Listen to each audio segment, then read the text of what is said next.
Good morning. This is Jenny Pell and the Climate Reality Show. Today we're in the studio with Dwight Wilson, an old friend of mine who's had a career dedicated to reforestation around the world. And we're going to find out about his newest venture, the World Climate Corps. Welcome to the show, Dwight. It's so great to see you here. It is lovely to be here, Jenny. What a pleasure. I met Dwight in my young 20s, and at that time, he already had an organization called Peace Trees. That eventually developed into another program called the EarthCorps. And actually, I haven't even talked to you in a long time, so I want to walk through the different projects that you've done, and then Right. really want to learn more about the World Climate Corps because here in the Climate Reality Show, we're featuring people who are in motion right now on climate solutions globally. So tell us, I know that you got started as a young man in the Peace Corps, and I'm sure that inspired you and gave you the network potentially that you needed to move into Peace Trees. So just walk us through how you landed where you are today. Okay. Yeah, you and I go back a ways. And and by the way, I don't consider you an old friend. I just consider you a longtime friend.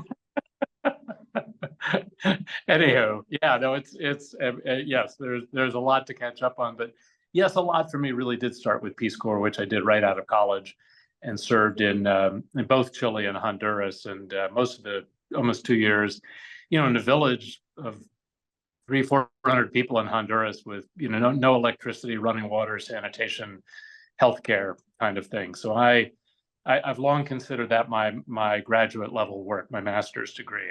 I learned a ton more in those 2.5 years, I think, than I would have inside some ivied walls somewhere.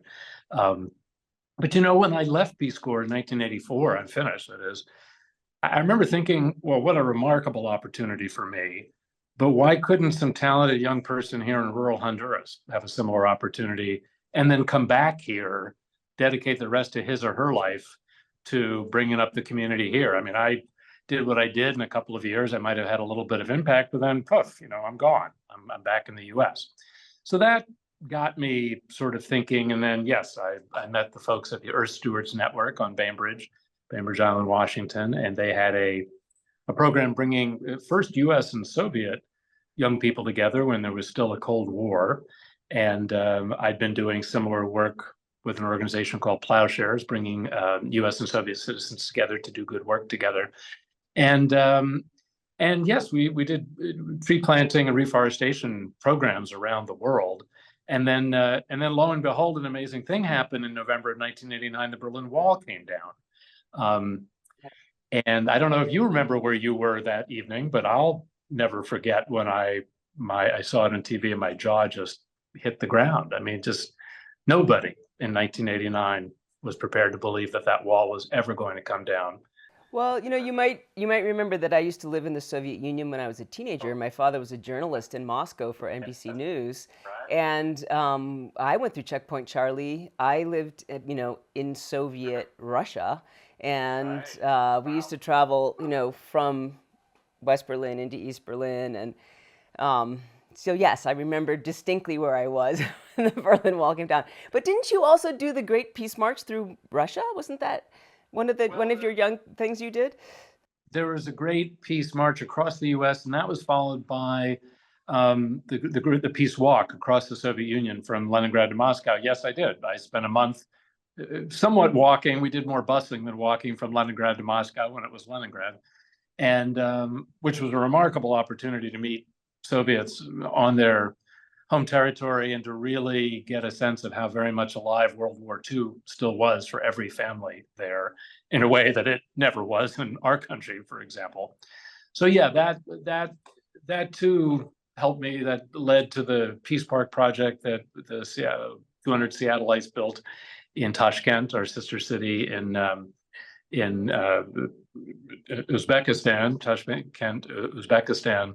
So yes, through that U.S. Soviet peace work, I made some amazing connections and friendships, and then the wall comes down, and I remember feeling very spoiled at a pretty young age to think, well, I could get involved in this field. Everybody said you're never going to see the end of the Cold War of the Soviets, and poof, down comes the Berlin Wall. It didn't mean at the end of the day huge amounts of things changed on the planet, but that was something just none of us really thought might happen in our lifetimes. So in terms of being able to think, okay, big change is possible, as difficult and as hard as it may be to believe, that did give me a huge, jolt of hope and inspiration at a fairly young age, around age 30. So yeah, fast forward through these Peace Trees programs, we wanted to do something in Seattle a bit more formal, if you will, or long term. And so 30 years ago, I mean, literally 30 years ago now, because we're about to have a big celebration in Seattle, a number of us created EarthCorps as the first international youth conservation corps, starting, with the Civilian Conservation Corps and then big programs like California. The U.S. has had many different conservation corps, but there's never really been an international one until EarthCorps. And Wait, back up one second. So when you did Peace Trees, that was youth that were international that went, for example, to Costa Rica, and you did tree planting projects there. And through the Peace Trees, didn't you meet some of your key colleagues moving into EarthCorps? Yes, good. Yes, that's exactly right. A lot of the people who really liked that Peace Trees model said, yeah, let's do the Peace Trees programs were 2 or 3 weeks long. They were short. And to some degree, one of the things I learned is any 2 people or 20 or 30 people from all over the world can get along for a couple of weeks of working together, planting trees, having a nice time. Put people together for 6 months or 12 months, much more challenging, which a lot of us said, yeah, let's do that. But let's also try to create sort of a professional corps that is doing high quality work, and ultimately what happened at EarthCorps being paid well to do that high quality work. So yes, I had a great team that moved with me from Peace Trees in 1993 to start EarthCorps in Seattle. And yes, and for 30 years now, that organization has brought together young adults, early mid-20, environmental restoration, young professionals from the US, AmeriCorps volunteers, and from about 80 countries around the world. And for 6 to 12 months, they work in small crews together on a wide range of environmental restoration and conservation projects all throughout Western Washington, actually really all over Washington state. And it's really just been a smashing success. About 75 to 80% of their income is earned income because of the high quality of the work they do. They can compete for contracts. And it's led to a lot of offshoots, smaller programs, but all over the world, like Baikal and in the Philippines and Guatemala and Kenya, et cetera, et cetera. So it's just been a great success. It's been a very solid program. It doesn't get a ton of publicity, but for all the volunteers, every year, something like 10 to 15,000 volunteers in the community broadly come out to assist on projects. I mean, in terms of teaching young people from around the world how to do volunteer recruitment and management, it's remarkable. I mean, corporations, schools, you name it. So it's really quite well known and beloved. And I like to say that the second best thing I ever did was to start EarthCorps, and the first best thing I ever did was to leave it. Because after 5 years, I really wanted it to go global, because we had a lot of great graduates, people like Miguel and Collins, folks you've known for years, who wanted to take it back to Chile and to Kenya and India, Pakistan, et cetera. And everybody else said, that's great, Dwight, but way too early for that. And if you want to go do that, go off on your own. So a bunch of us did. So it was hard to leave, but I also think any founder has to kind of make that call at some point, or the organization has to make it for him or her. And it's an important milestone in the development of any organization. So, well, particularly if you can plan for the legacy shift. Like a lot of people, the exit strategy, the elegant exit strategy is what makes the organization strong. And being able to move on and leave it with all the components that it needs is so important. Yeah, exactly. And we had really good people who had strong backgrounds in the Conservation Corps and youth development movement. And and I had seen so many nonprofits that were known as so-and-so's organization, the founder. And that always rubbed me wrong. I said, I don't need my name up in lights. I don't want to be known for that. I just want us to do some good work and a lot of it. So, Yeah, and literally, I'll be in Seattle for the 30th anniversary celebration of EarthCorps, and yeah, there's a lot of good stuff to celebrate, and they've really had. There's a big piece in the Seattle Times. They've taken a nice turn towards environmental justice, and a lot of great community efforts led by our old friend Miguel, who's back working at EarthCorps. He's come full circle after 30 years. So yeah, there've been a lot of good stories, and it's certainly the entity I'm most proud of in my life. Just, it's been a great story, and it's a huge inspiration for what I'm doing today with World Climate Corps. All right, well, let's talk about the climate stuff. So for me, like, I'm very transparent about it. My climatometer, it's pegged. It's been pegged for a long time. I studied climate change in college. I believed in global warming when I was 18. Have been teaching and helping people understand and wrap their brains around, and I would say prepare for isn't the right word, but expect what's arriving at our doorstep, today, every day, now. And I'm really keen to connect with people around the world who are, like I said, they're in motion. They're making a difference. They're dedicating their careers now to various aspects of climate reality. And one of my colleagues, she says, I don't even say climate reality anymore. I just say climate instability. It's the one that gets people's attention most. So tell us about the World Climate Corps. I'm really fascinated. Yeah, actually, now that you mentioned it, you were one of those people I remember upon first meeting who got it and knew it and was talking about it in with that same level of passion that it needs to be communicated today. And you may recall when we were all living together for a while, and you were launching the sustainable yurt company, and I was just getting EarthCorps going, that I'd kind of on a lark in 1989 hauled off and bought an electric car. There was a company down here in California that was taking old Renault cars and transforming them, just putting a lot of very heavy batteries in the front is basically what happened. And I got a whopping 15 miles on a charge with Wow.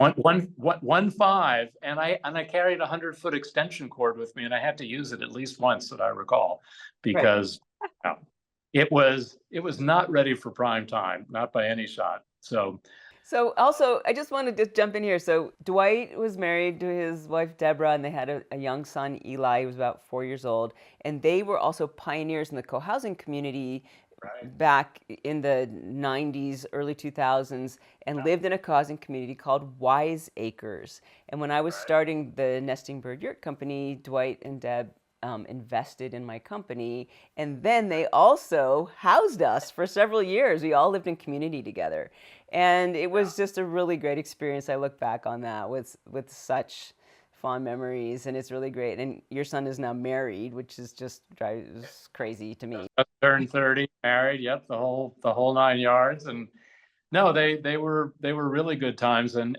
I often sort of forget, I don't quite know why, that I've been a social entrepreneur for since the late 80s, and really the first thing I got into was that community, that intentional community of Wise Acres that is still going, and a bunch of us put together and made happen, and that kind of got me hooked on creating new innovative ways for people, say, to live together, work together, make change in the world. So yeah, that's and I've twice lived in co-housing communities and miss it, frankly. I think it's still, particularly in the US of A, a great way to build community, and at a time when that's not always so easy. So yeah, that was there were some crazy folks, but it was amazing stuff got done too. Yeah. So, at any rate, so on the climate front, yeah, I mean, I remember reading The End of Nature. I remember Hanson's testimony before Congress, and it seemed like everybody was talking about this coming down the road, but decades hence, and wiser voices chimed in and said, well, maybe not. But it was an easy thing for too many of us, much of the time, to sort of put off to some degree. And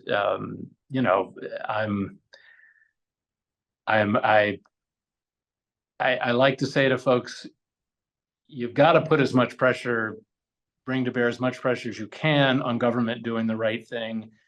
And there's sometimes you got to wait 35 years for government to begin doing the right thing at a federal level. I refer to here in this country, and I think, like you, I'm pretty sobered by the realities of climate instability. And my God, what you all have been going through these last few weeks on Maui is just, I don't have the adjectives for it. It's heartrending. I can only imagine how heavy your heart is, and yet it seems so much almost everybody's reality today. And I don't know how much I don't know how much the world is really catching up to what we have in front of us daily.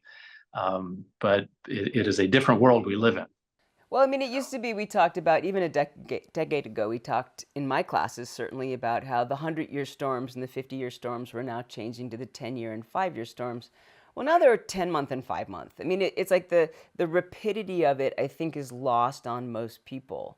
And it feels brinkish to me, like we're at this brink now. We've come to the edge. For me, I definitely expected in the climate reality end of things to be where we are today. What I did not see was the sort of rising authoritarian nationalism coinciding with it. That I did not predict. But this is a natural outgrowth of famine, war, instability, natural disasters. I mean, we're entering into a famine. There's no doubt that that's coming. And so how do we, what drop are we putting in the bucket, right? So for me, I usually wear two hats. My big hat is climate resilient agroforestry. That's my big hat. And my smaller hat is neighborhood food. How do you get people to hyper-localize? And I know that that's probably embedded in your World Climate Corps, but let's hear about the model. Are you basing it off of Civilian Conservation Corps, or are you creating your own model? I'm pulling from many, and certainly I do go back 90 years to the Civilian Conservation Corps. I go back somewhat to Peace Corps. There's obviously EarthCorps. There's a number of other great programs out there, internship programs and whatnot. I would say, I'll get back to the CCC in a moment. I think given the severity of the crisis today and what we are facing, there's no doubt in my mind that national armies, if not a global army, but national armies that are here in good part to defend and protect, I know they do other things too, ought to be dealing with climate for first, second, and third, first and foremost. Or at the very least, we ought to have an alternative for those young people in all nations who don't want to take up armaments to defend and protect, but do want to, start companies, educate their fellow citizens, dedicate their lives to being climate community leaders in a way that bring about the changes, the big changes fast that we're all going to have to go through. So I really, in some ways, look at this on the order of an army. And I was very pleased that a few years ago, Australia initiated a green army. It only lasted 5 years and engaged about 1,000 young people, but I was pleased to see someone using that name. I thought that was a good one on the Aussies. But the Civilian Conservation Corps I do look at in good part just because of the size of it. And it's important to remember, here was a country, the US, in the midst of a Great Depression, not to mention, a great ecological reckoning too, or ecological disaster as well in 1933, that in very short order, you have a new president and Congress. They find the money and they make it so that 3 months, it was in April of 33 that the Congress and Roosevelt decided that had the money allocated to get it going. 3 months later, they had 300,000 Corps members in the field. Unfortunately, they were all young men. There were no women in the program, or just a handful at one point. But, recruiting, training, and then managing 300,000 young people 90 years ago in this country was no small feat. And they did that over 10 years. They averaged about 300,000 people a year. The equivalent today, if you had every nation do this in the world we have today, the equivalent would be 20 million young people a year, given that kind of opportunity to be of service in their communities / nations. So That's a big number. And if I think about 20 million people, young people every year, having the kind of opportunity we want to innovate with World Climate Corps, and I sure as heck hope we're not going to be the only ones by any stretch. That that begins to be a game changer in terms of how you educate, prepare, train young people for careers in this field and in many aspects of this field. Now, ultimately, you're going to need government and government money to do it on that kind of a scale. What we're proposing is, can we start, say, with 20,000 people, probably over 4 or 5 years? Can we raise enough money and support privately to do that? We'll work with governments, but we're not going to be dependent on their money to do Let's this. look at those costs for just a short moment here. So Maui is probably going to receive somewhere upwards of $6, $7, $8 billion in aid to rebuild. Okay, give a bunch of people like us one of those $1 billion before the disaster hits, and there's like the whole design for disaster, climate resilient windbreaks, restored watersheds. Fields are not lying in species that are causing brush fires. So I'm watching also in places like Florida where the insurance companies are pulling out. So the costs of cleaning up after disaster are stunningly high. They don't even compare. I mean, the investment up front in being able to stave off the disaster is maybe a bit of a harder sell. I mean, we had FEMA come to our door last week, and I'm sitting in my little property here that has a small watershed that runs through it. I'm like, where's the money to protect this watershed right now? And they said, we only give money if your watershed's destroyed. We're only here for after the disaster. You have to go to state and county to get your money to do the emergency preparedness part of it. It's a really, really slow and cumbersome reality navigating the county grant money to get your watershed restoration money on a small scale. It's silly, like you just can't even do it, kind of silly. So, it's interesting, while we're talking, I'm remembering having conversations with you decades ago about, wouldn't it be great if you could do 2 years of service in this, menu of choices of service things as a young person. And it was at the early days, or maybe even the genesis of the AmeriCorps, right? And we were watching that with great interest. And, that program had success, and it didn't get as big as I expected it to. But the World Climate Corps, I mean, to be able to tap into the Army end of things, or that recruitment process, or that recruitment methodology, what's the words I'm looking for here? They have it all in place, I guess is what I'm trying to say. Right. Yeah. Well, no, and people have talked about alternatives to military service in this country for a long, long time, formal, for which you could get paid or academic credit or some, down payment on a house, all manner of different things, that we entice people with, but reward them for doing. And, I think some other nations are certainly a bit further ahead, but what you don't see much of is going beyond the national boundaries to say, well, in dealing with something like climate that does not respect those boundaries, it's high time we bring people together as one human species to say, wherever you're born, whatever place you are a citizen of, belong to, we need your help everywhere. And so what about global service, not just national service? And I got a little taste of that in Peace Corps. I mean, you could argue I certainly did something that wasn't within the US national boundaries, but as a single soul US citizen in a town, a village of 400 Hondurans, I felt pretty gringo. I mean, but if you have, which we saw with Peace Trees, we've seen with EarthCorps, if you bring people together from all over the world and have them work anywhere on reforestation, urban greening, restoration, you name it, the kinds of things we'll be doing with World Climate Corps, you develop a whole different mindset, and I think skill set as well, that's going to benefit you anywhere. And so ultimately, the heart of World Climate Corps is we're saying to any young person on this planet, age 23 to 26, roughly, I think it's going to be, wherever you are, World Climate Corps is going to give you the opportunity to work, train, and learn anywhere else on the planet with people from everywhere. So wherever you are, you can go anywhere and work with people from everywhere.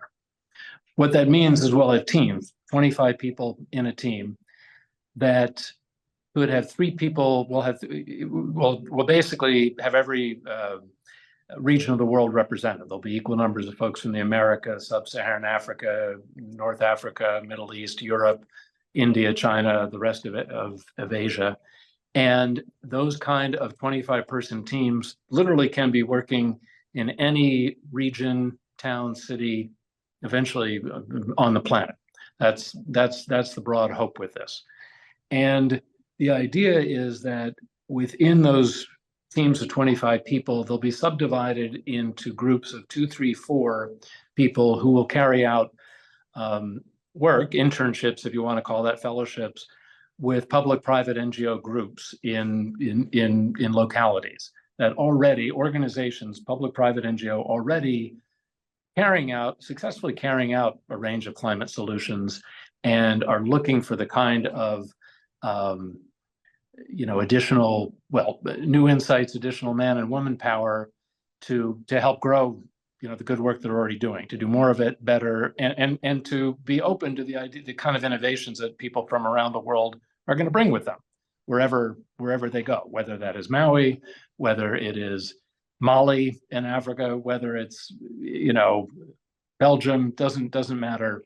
We're looking for young adults who are going to be able to add greatly at a very local level, and also learn from people, they're just starting their careers, and learn from the people who are mentoring them and employing them, and take that knowledge, the things they learn in the course of a year back home with them. Well, we've been talking in our group here about the importance of building curriculum templates that cross over cultural and climate boundaries. I mean place boundaries, right? So what's the core curriculum that lets people take it home and fill it in with their own cultural values, their own plant species, their own watershed reality? And so it's a lot of people want a recipe, and in many ways what we're giving them is ingredients, and then we're saying, take all these ingredients home and add all your local ingredients, and you guys are going to make your own, cook your own stew. And that's really important. I mean, I really feel strongly that the permaculture curriculum would dovetail wonderfully with the WorldCorps curriculum, because it's based on ethics and principles, and it's all in there. And they years ago, we had a man, he was from Iran, Ali Sharif. He worked in Brazil mostly, and he did something similar. He would get teams of 5 to 10, and he would train them as a cadre in the different disciplines of permaculture. It would be growing food, water, waste, electricity, natural building, and of course the decision-making, invisible structures we call them, but the social permaculture parts of it. And then those teams would go out to an area or a village and have amongst them a pretty broad expertise to be able to bring to bear. Same thing with Peace Corps. I mean, the Peace Corps could have benefited with a Peace Corps permaculture curriculum iteration that helped them be more successful, even if it's just saving seed or distilling water, or there's all kinds of things that can build on the capacity of people that are in the field. Yeah, well, and I think the Persian gentleman in Brazil absolutely did it right with having people work together in teams and go out and do it. And that, I mean, you see some of that in Peace Corps. It's not just individuals, but I feel like in so many parts of the world, if a team can be so much more successful, especially if it has equal number of men and women, and then one lone individual can do. And you're gonna have to give me more info about that. But yeah, that is somewhat the idea here. And we envision worldwide, a work week, usually being 4 days, maybe 4.5 days, 32, 36 hours, whatever that comes to. But every Friday or whatever the fifth day of the week is a training education day where everybody's at the local WCC office and is both sharing about what they're doing, what their challenges are, how can you over there help us with this problem we have, et cetera, but also, yes, going through a curriculum about a number of the things you just ticked off, starting with participatory decision making, or that's right up there, not to mention participatory democracy, but and those those Friday opportunities for a whole team, all 25 people to come together, realize the power and strength of their unit and learn together, learn from each other. And yeah, like you say, mix and match all those beautiful ingredients from around the world, because man, you create some damn good stew when you do that. So where's the pilot project? What's that? Where's the pilot project going to be? Well, still to be determined. We want to start with a pretty hefty, pretty large scale prototype with at least 1,000 fellows working in probably 15 to 20 countries. So there'd be 2 countries each in the Americas, Sub-Saharan Africa, North Africa, Europe, et cetera. And I mean, we have some good likely candidates based on places where a number of my colleagues are working. Places like Kenya and Ghana and Spain and Estonia in part because of all the work they do in e-governance and participatory democracy. North India with a great green architect firm there who went through EarthCorps 30 years ago, and South India with Deepan Praveen. I think you might have met them over the years. Yeah. Yeah. So I'm definitely, there'll be a nice variety of big countries, small countries, quote, rich, poor, a good variety. But we want to start this large. It absolutely has to screen global. It's got to, have probably representatives of 50, 60 countries who are participating. And a lot of those folks, the whole idea will be to have them go back to their countries and begin to launch similar efforts there. So that first vanguard, that first year or two, will really be seeding the growth of this concept throughout the world. So here in this large launch of this, pilot project is more like a fleet project, not just one pilot. Who is backing you at this stage, or who are you turning to for this really large capacity building that you have to do in the first few years? Right. So my hope is, the intention here is we'd really like to see, like everything else, the funding of this be very decentralized, very bottom up, so that most of the initial participating countries, those hosting and some of the big ones sending the most folks, will actually be having philanthropists and or investors in their countries who are putting up $500,000, $1 million, $2 million kinds of amounts. Enough of that added together, you multiply by 50, 60, 70 countries, we have enough to get to, a large first and second year going. Now, long term, Jenny, I think, but I'm not sure, because I need much more knowledgeable people than me behind, joining to really make this decision. I sense that for this to grow in the way I'd like it to, a very organic growth, it's probably much more likely with a for-profit funding model, which is much of what EarthCorps has actually. Then it will always be dependent on third parties, as in a typical nonprofit model. Well, I'm going to jump in right there. I encourage you to look at the charitable trust model as a legal structure, because everything can be a beneficiary. And last year I had a series of meetings with attorneys, and I asked, can the mountain be a beneficiary? Can a river be a beneficiary? Can the forest be the beneficiary? And the answer is yes. And so you can, it's a very different model of wages and payments and understanding how that's done, but you could have a board of advisors, unlike a nonprofit where you really can't pay your board. Right. You could actually have a board of advisors that you hire, and they're hired to do very specific things like raise $50 million. They're hired to find the locations of where the food forests are supposed to go in. The folks from Drawdown, the Paul Hawken compilation, they've identified 2.5 million acres globally that are best suited for agroforestry. And so there's some colleagues there to sort of seek out as well. But what I like about the charitable trust model is that it's kind of bulletproof with the IRS, but it also allows you to aggregate money very quickly and have a different way of operating than a standard nonprofit. It's meant to protect intergenerational wealth. Like, it's set up to hold on to your assets. I just want to throw that on the table for you. That's very, very good advice, and I will absolutely check it out. Yeah, I mean, the reality is, I think once this is going, well, one thing I know, we're going to try to have third parties fund the initial couple of years so that any young person can participate without having they or the people behind them having to worry about funding, and any organization can host people without necessarily having to worry about paying them a stipend or a salary. Ultimately, the model, to my mind, works best and most ethically when organizations around the world do pay people to carry out internships with them. I mean, that's the bottom line. EarthCorps is still 30 years in Seattle, let's say the last 25 as part of AmeriCorps, still dealing with the pittance that AmeriCorps allows people to make. I mean, just scandalous wages. And many of them have to have second jobs, and they're working a really hard first job as an EarthCorps Corps member.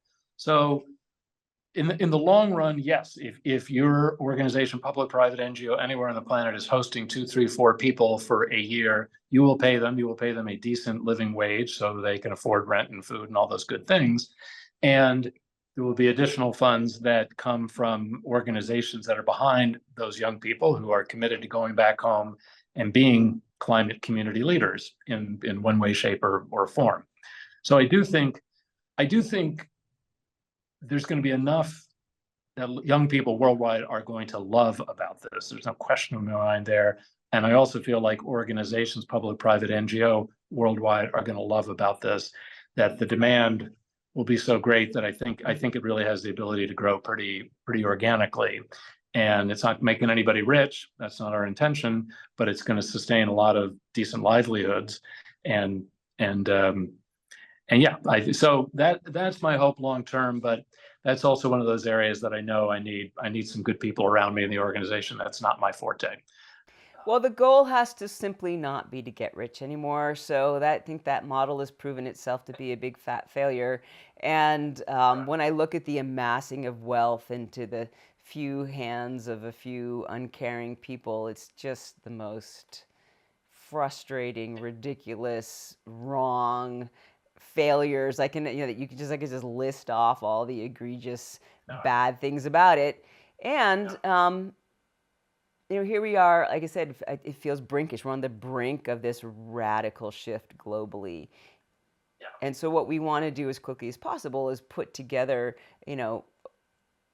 a raft of choices for people. But I've been working with some people in their 20s also just recently, and one of them's from Argentina, and he was working in my garden, and he said, yeah, I do other jobs, but really the only work I want to do right now is stuff that's moving into solutions for climate change. And that's the overall sentiment. I have a teenager, I have a kid who's 16. The kids are really sad. They're really depressed. They don't even feel like school, like, why even bother? Right. There's no future. It's so past the point of solutions at this stage that they don't even know how to insert themselves in a solution-oriented mindset. And so to be able to have, we talk about at Growers Magazine how we're brokers for hope. But to broker hope is so important. And to be able to be part of that, through this training, through these years, through these international colleagues, through these global friendships that you're going to make, you come back home with this expertise. You're an ambassador of hope at that point, really. Ambassador is a great word, and different than when you and I were growing up and coming up. That ability, once back home or wherever you go to next on the planet. Let's not forget, many marriages will come out of this too, which has happened at EarthCorps, and which I'm a huge proponent of. But wherever it is you settle, wherever it is you go, wherever quote home is, you've got this quite remarkable opportunity to have those colleagues and their colleagues, at your fingertips in a moment's notice. I'm always amazed. I mean, I just have my WhatsApp, page in front of me, and just day long. I mean, the conversations I'm having, it just around the world, blows my mind. So very different than, say, Peace Corps, where for a long time I lost touch with the folks in that village because, just I'd moved, they'd moved, and poof, not, it was a different world. So yeah, it's the start of something, and I know a lot of these folks are going to be dear friends, colleagues, fellow ambassadors for the rest of their lives, which is a very powerful thing starting at age 23, 24. Well, it would be interesting to even look ahead where it's a mandated service, right? Yes, So absolutely. you come of age, you have 2 years mandatory service, whether it's in a military role, Yep. or whether it's in a service role, or whether it's in a climate, what's the right word here? Proactive climate mitigation role. There's so many different ways that you can plug into that. So some years ago, I looked at doing a master's degree in Copenhagen at the university there.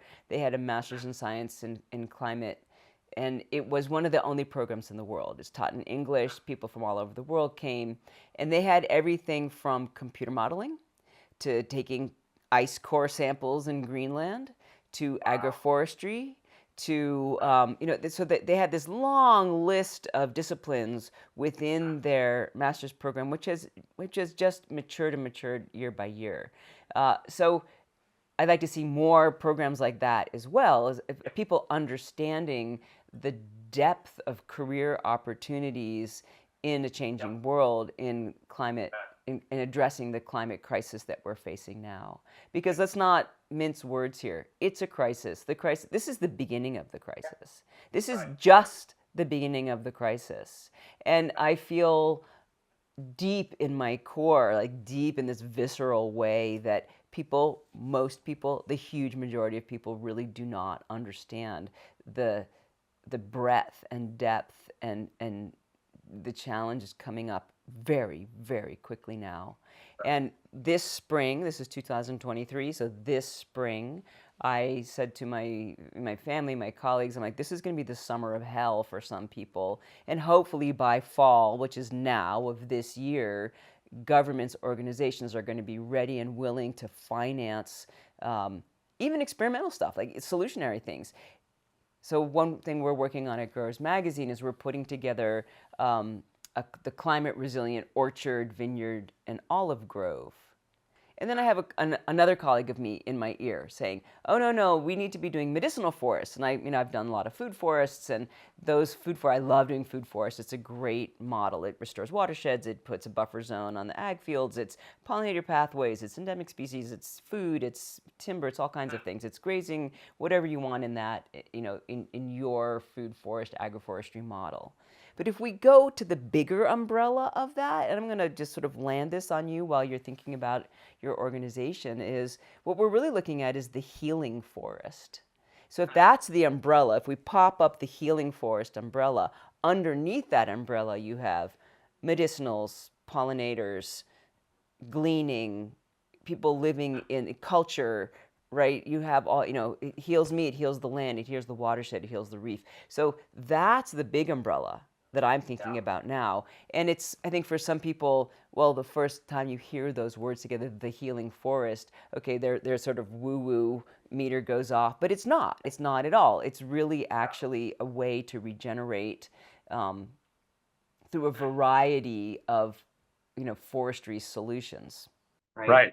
Yeah, absolutely. No, and I'm recalling now, probably close to 30 years ago, when you were living at Wiseacres, you brought one of the permaculture gurus there for a weekend workshop, and it was very cool to see the land, such as it was then, through your eyes. I mean, how you talked about it and saw it, and his as well, and I realized that, wow, she sees so much more here than I see. It was beautiful. It was super inspiring. It's like, yeah, okay. And both what's going on, but also what's possible.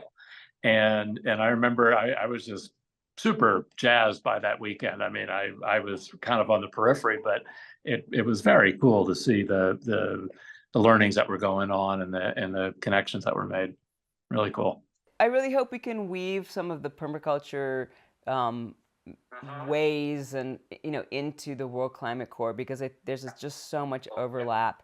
I mean, the more technical scientific end of things, there's lots of opportunity there as well. But I think for particularly on the village scale, or particularly on the well, I'm going to take that back. It's not, I mean, it scales. That's what's so great about permaculture. It's urban, it's rural, it's suburban. Like I live in the suburbs right now. My subdivision could probably, get to 5% of its food in a few years.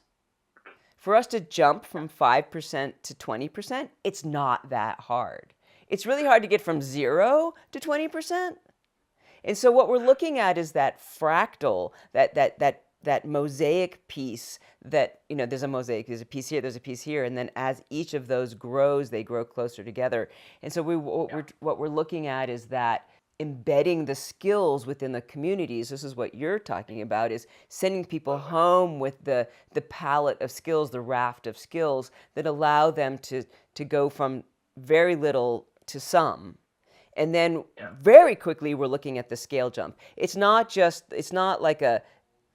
like, oh, here's it's not necessarily this curve that goes up. It's sort of like that first 5-10%, and then it goes up really fast. And so that's what we want to inculcate in people's, in their open, like when you're that age and you're meeting people around the world, your mind is open, your heart is open, your ideas are sparking off. But we want them to have confidence of the scale jump. They want them to really understand how to prepare for and how to jump.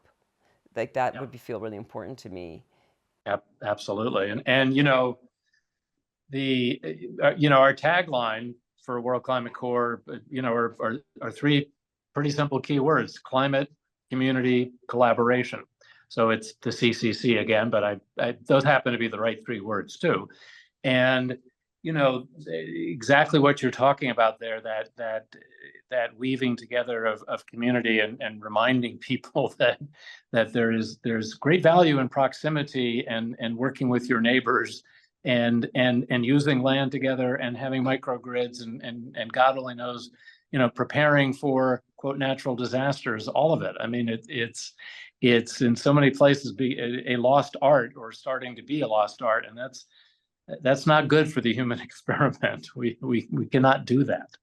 Not a good idea. In this, in the last gasps of these capitalist greed and rape of the land and amassing of wealth at the expense of anything, including all your descendants. This is one of the things I really don't understand, is that you're willing to basically fuck up the planet for all your descendants. Like I don't understand it. Period. But here we are at this juncture of the failure of capitalism right in front of us. And how do you, make massive change at this time? Because we have to have massive change.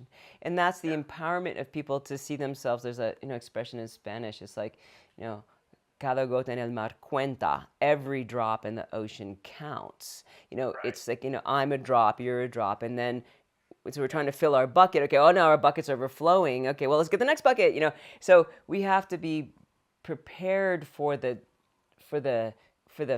spring, like we're trying to fill up the well again, right? The wells are empty. And this is what happens too when you cut all the forests down, when you cut all the shrubs down, when there's no forest sponge anymore. There's no ability, and then of course the myriad creatures that live in those forests are gone as well. All of the subtle energies in those forests are gone as well. And so that, looking at that metaphor of the spring, like that you yourself are a wellspring, but also that we're intentionally teaching people how to recharge the spring. Right. Yes. Right. Very, very, very much. Yeah. And I think, there's no question that one of the great ways to do that is to challenge people to go beyond what is comfortable, to that great bumper sticker that says do something good for your country, leave, meaning leave and come back. I mean, we're not saying just leave permanently, and at least not in most cases, but yeah, but to go beyond your boundaries, to see a new land, to learn a new language, or at least attempt to, and to I it's funny when you go to a place like Honduras, which 40 years ago I can remember we all called it a banana republic, which was really a most offensive, and then of course it becomes a store. But I was just saying to someone the other day do you know the Porch Fest music festivals that happen in people's backyards and porches? We just had one in the neighborhood I live in San Rafael just on Sunday. It was great. And a couple of people came, friends of friends, and we were doing the introductions. And that very unfortunate thing, of course, happened that someone forgot the name of someone else they're making the introduction to. I said, well, isn't it a shame that we don't do what the Hondurans do? That when you get together, say, I'm with someone and a friend comes, instead of having to remember the names and introduce them, I say to each other, a friend, and those two people introduce each other to themselves to each other. It doesn't matter if it's my partner, it doesn't matter who, it's a family member, they do the introduction. So every culture, every place has got, all kinds of wisdom that we can all benefit from. And, but going out away from the safe and the familiar is challenging. And then learning to work with people from all over the world, has plenty of challenges. But, that opportunity, once you get through it, once you realize you've got this incredible support unit with this team of 25 people from all over the world, they're all going through it too. We're taking people to a whole different level, a whole different way of looking at themselves, of looking at the world. And I think the chances of feeling a great deal more hope, confidence, inspiration comes with that. It doesn't always turn out that way, but I would say most times it does. And that's in good part what all of us need, because we ain't going to get this work done without that level of hope and inspiration and support and teamwork.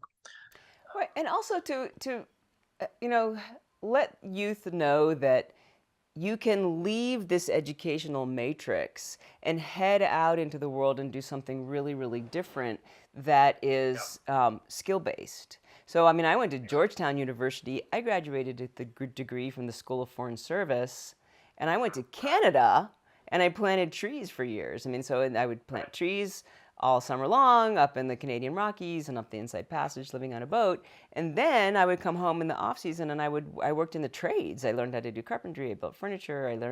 Got my truck driving license. I got all these other corollary skills, which have served me all my life. My education has served me too.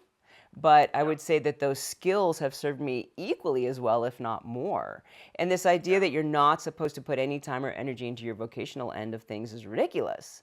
So I would imagine that the World Climate Corps is going to have an element of that sort of can-do, hands-on trainings. Yeah. Very, very, very much so. And I think that's one of those things that I trust will sort of burble up quite organically, that different people in different groups, whether they're staff or the fellows themselves, young people themselves, are going to find mentors and bring some of their skills to bear. I mean, you got 25 people from all over the world with incredible range of backgrounds and skill sets. Yeah, I think there'll be a lot of that too. And yeah, I can't wait to see how these all of them, but particularly these initial groupings, just what it's going to lead to. I think there's going to be all manner of great surprises, so many unexpected ideas and innovations. And, if we're talking again 3 years from now, I'll have a whole lot of things that, boy, I never saw that coming. Mostly good, I hope. But, that's the cool thing about starting anything. Never know where it's going to go. What are your next steps, and when is your anticipated first core going to be in motion? Well, we'd love to launch this whole thing, a bit more than a year from now, maybe a year and a half. it's going to entirely depend on when we get the funds to do it and assemble the team. The good news is we've got some great people all over the world who are ready to go on this. I mean, really, people that I both have known and worked with in many cases for decades, or colleagues of theirs. So there's a lot of people already kind of ready to go who've got great backgrounds in youth service, in corps, in restoration, reforestation, you name it. But yeah, we've got to raise some money, a good amount. We got to pull together both a global team and local team. So I really look forward to following your progress on this. I think it sounds really vital. It sounds really fun. The scale of it is what really appeals to me. You know, just to be able to imagine different countries having a service branch, you know, for the climate is so important. I mean, I had a colleague of mine who years ago looked up, I think it was in California, where they built these berms in California that the CCC did back in the 30s, and it's the most fertile green area. You know, they went Google stalking. They found it on Google Earth, and it's the most fertile green area in all of the areas surrounding it. So, you know, these enduring designs and installations of things that will serve the ecosystem, will serve the watershed, will serve the people that live there, will serve biodiversity, right? All of that. It's so crucial at this juncture to have things that are stabilizing within the system. right, no, it's couldn't be more critical.